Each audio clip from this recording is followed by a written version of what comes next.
Le alegró el Oscar a Guillermo del Toro. Sí, pero no porque Guillermo del Toro sea mexicano. Yo no juego a esas cosas, ¿no? Me alegró porque la película me pareció maravillosa. Eso me parece bastante mejor que La forma del agua, por ejemplo, ¿no? Por la que ya le dieron el anterior Oscar.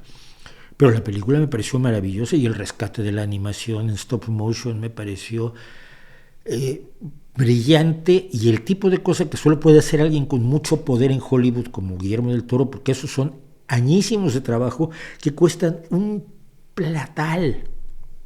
La producción de eso cuesta un dineral. Los animadores son gente especializadísima. Todo se construyó. Yo he visto las maquetas del pueblo, de la cárcel, de todo, es de locos.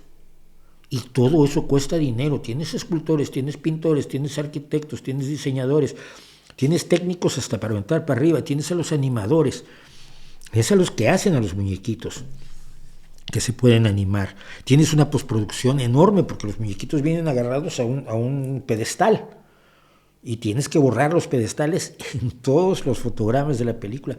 Es tremenda la animación stop motion y necesitas que sea alguien como Guillermo del Toro el que la rescate y convenza a los que ponen el dinero que pongan mucho, porque si no pones mucho no lo logras.